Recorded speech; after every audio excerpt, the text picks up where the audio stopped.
Hello everyone and welcome to the next episode of Creating Mobile Game series. In this video, we'll be working on mobile controls for this game. And before we start, if you don't want to miss my next video where we will publish this game to Google Play Store, please subscribe for this channel. I'll really appreciate any likes and feedbacks from your side. So for our mobile controls, everything will be happen on our UI layers, which means it will be in our canvas. So as usually already for us, let's create a new game object and let's call it mobile controls. I'll probably place it before pre-start menu. For mobile controls, we want to make sure that we are anchor them and stretch here on the button. So let's select this one, holding Alt, and here we will create 3 buttons. So let's create UI button for jump. Then we will also want to have button for placing decoration. So UI button decoration. And as for our movements, we will just use image and it will be move sticker. Let's add some sprites to all of these objects. So for buttons, we will not use tags, so we can remove this. And then for all of these now, let's add one by one some images.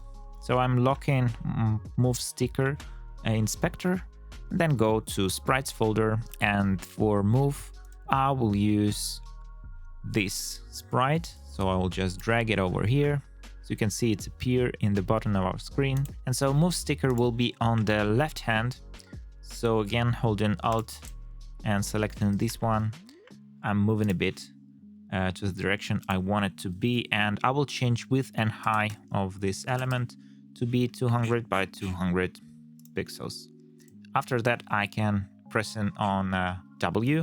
I will switch to move mode and will just move button to the place I want it to be, so somewhere here. So we have placeholder for our move sticker, and now let's do the same with our put decoration and jump. So put decoration will be using this sprite. Again, I'll just make this one to be same size.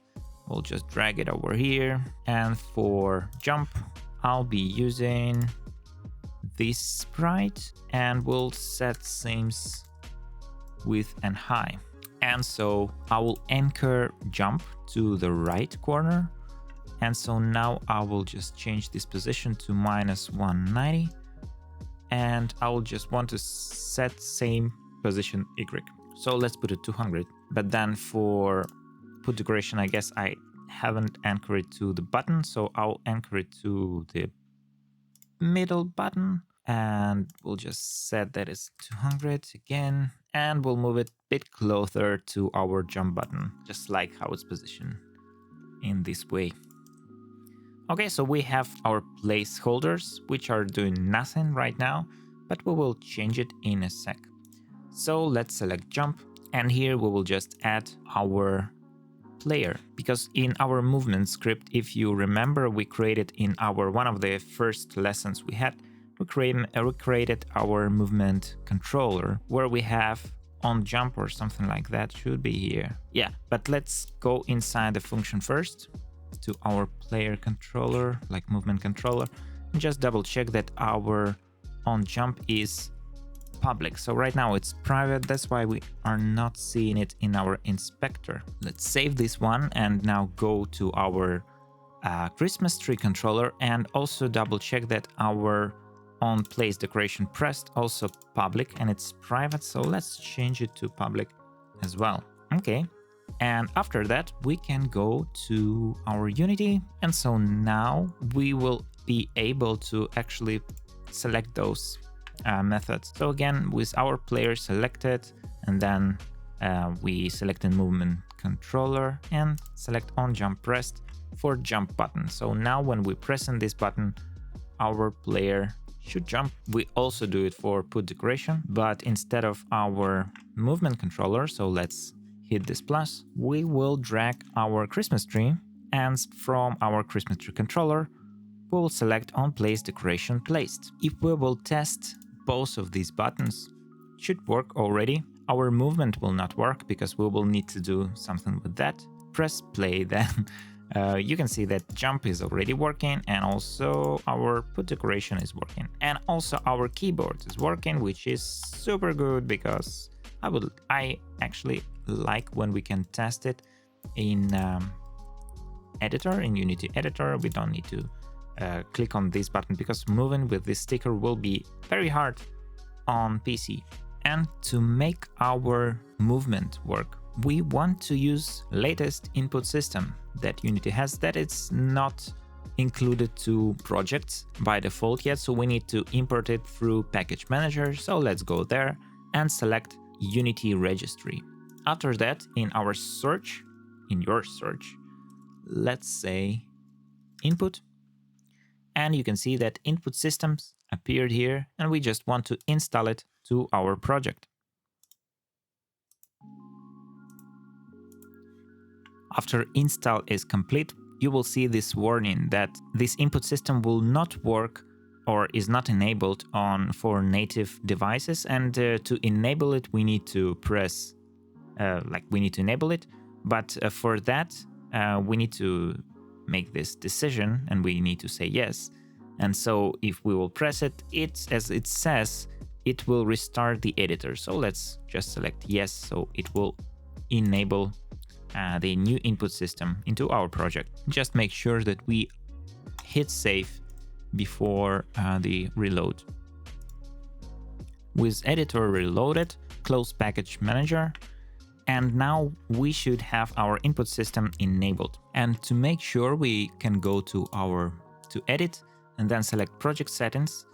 Then we select player tab, and here it's on each of the tabs, I believe.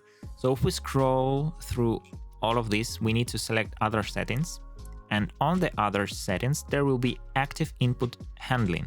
And so here we can make a decision what will be used, either old input manager or the new one that we just installed, input system package. But I like it to be both. So maybe it's not the best approach, but then I really like when it's both of them, because it's hard for me to debug when I work with inside the Unity editor, because when I spawn in these mobile controls, for example, it thinks that I'm in mobile and then it's disabling my keyboard completely, and so it's make my life harder. So instead I will just say, yeah, both should work. With this settled, let's jump into implementation. So what the difference between the new and old input system? First of all, in the old system, you remember we have this player input list of key values and we specify those there. And in the new one, instead, we go to the object that requires some inputs. And then on that object, we provide some new component, first of all. And we say that it's player input. So we need to add this new component, which is appear after we install this package. And so for now we don't have any actions, so we need to create those. And here we have this handy create actions button. So let's press that and it will create it for us. Save as, so let's rename it to player actions. And it will create these input actions for us, which already have some of them. We don't need this UI at all. I'll remove it. And for player, actually, we only need move, because everything else is already controlled by the buttons.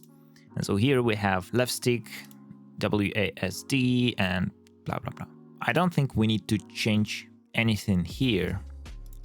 So let's leave it, I believe, as it is. What do we have? Yes, it's value, vector 2. Yeah, let's try with this. We will not change anything, but for what exactly is happening here. So for each of our controlling object, in our case it's player, so we have this action map, so we can create a new one if we want, but we don't want. I'll remove it. And so on this map we can create actions that we want to see. So for example, move, jump, put decoration, and so on, fire, I don't know, whatever you need for your game. And then here you can, first of all, on this action object, you specify what is the action type we have. So it's value, and also in our case it's value, but it can be button. But for movement, it's really a value thingy. And then control type, and we can select any control type which we want to see, and that control type, which means it will return us the value in this type, and we want to see this as a vector too. And then we can create a different controls kind of properties for different devices, as you can see. So WASD will just probably be as a default one, but left stick will be for gamepad, and then this one for joystick, and so on. Great. So we can close this for now. We can save it first and then close it. So let's select actions that was created. So we can see them in the inspector like this. Don't double click, just select the object here. And then we need to check this generate C# class thingy. And with this selected, let's just hit apply. And it should create us a C# script, player actions. Let's drag it over to the scripts.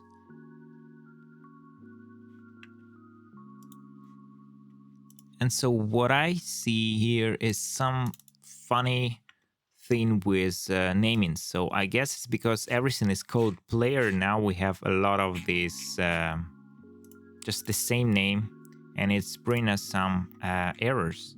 I haven't seen this before. So let's try to revert our changes. So I'll go to script. And first of all, let's go back to assets, select our player actions, and then deselect generate C# script. Go to script, delete these player actions. Now let's go back to assets. Let's rename player actions into input map or something like that. It doesn't matter. So input map, just on the player now we can see that we have player input, input map. And so maybe here, yeah, player should be fine. So on the input map now, let's select again this generate C# class. And so we have this C# file name. Okay, yeah, this makes sense now. Probably we could rename this C# class name instead. But let's hit apply and just wait for some errors in console, if those will appear. No errors, so exactly. That's actually good that we reproduce this one in the in tutorial, so you can see which errors you might see with this input system. That's very funny. I would say that I was scared for a second, but now it's solved. I wonder how it works though. So this player action, why it's player actions, how this naming is working, right? Where it came from. I guess it's because we have so the player actions was this input map, and also this one action is player. So we just created this player action, and so it has this conflict of namings. Anyway, so now we have a C# script, which is input map. Let's drag it over to scripts and let's open this script input map. So it generates us a huge script with all of these inputs, controls of all this action map that we have created, and we shouldn't care about that. But then somewhere in the button you should find your interfaces for your action map. In our case it's player, and so you will find this I, name of the action, actions. So in our case it's I player actions. It's an interface that we want to implement now. So we just copy this one and let's go to our player control or player movement control. Here it is. And here we just separate it by comma and provide this interface name. We also want to import it. So let's select this, use static import, save, and now it's red because we need to implement interface. So selecting implement interface, it will create us on move function. So here, let's first, what we want to see is just to know what the hell is a context here. So let's debug this one, debug log, and then context, just to see what values it provides. Now, let's go to our mobile controls and select our move sticker. And so here, we want to say that it is on screen stick. And this is our, so to make sure, let's go to assets, input map, and then we have left stick is a gamepad. So we want to use the same pattern. For our move sticker on the control path, we're just saying that it's a gamepad left stick. So how it will work, it will imitate this button to be a stick button, and then we're also saying that it's like a left stick from gamepad. So it should work like the same as our left stick on a gamepad controller. Okay, then after that we want to attach these like behaviors with our methods. So let's go to player, and here on player input we want to change behavior from send messages to invoke Unity events. And so here we expand this event, and we should see that on our player, if we expand, of course, the player, we should see our move callback context thingy. And so we just hit plus, then we drag our script, which is movement controller, and selecting the function. And for that one, what we have is, how it's called?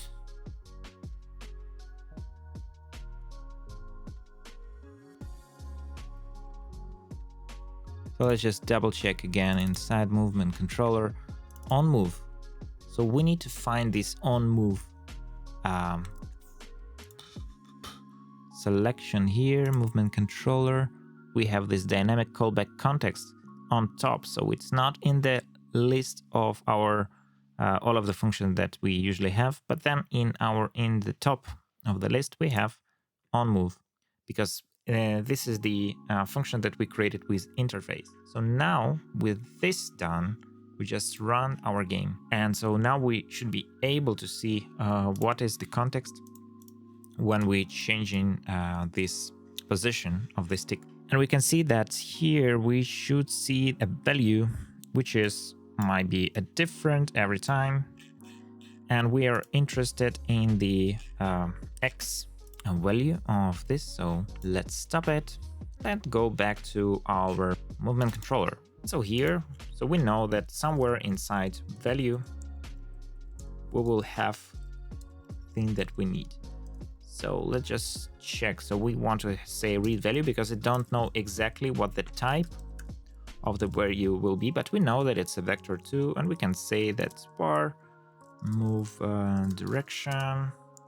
And so if you remember how our on move or like movement works, here we have this move character, which will be triggered from the update function every time when our direction .x is not 0. So what do we do here? We just want to say that our direction, or like underscore direction, is equal to, so here first we change our y to 0 because we don't want to move by y-axis, and now we just provide this move direction.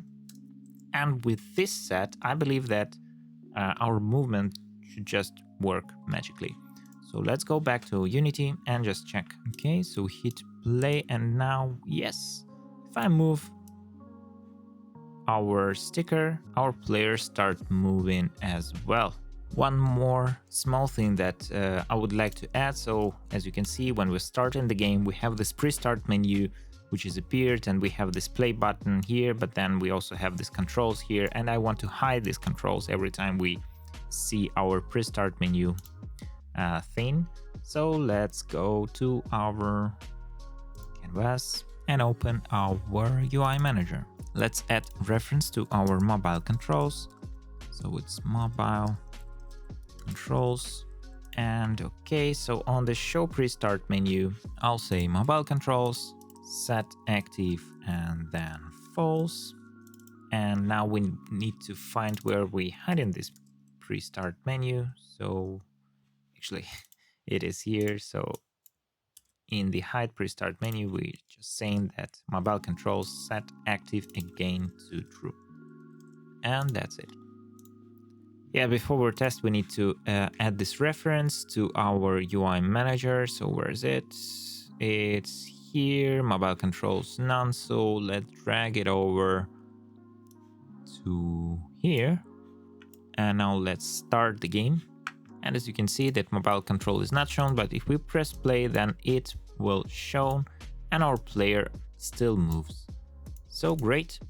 That's it for today. Today was the last thing that we wanted to add to our game, which is mobile controls, which is makes our mobile game to be actually a mobile game. In the next video, we will prepare our project for build to mobile device, and we will publish it to Google Play Store as well. If you enjoyed this video and you want to support me, you can always do it on Patreon for some extra perks, itch.io, or you can check my assets including this game in Unity Store.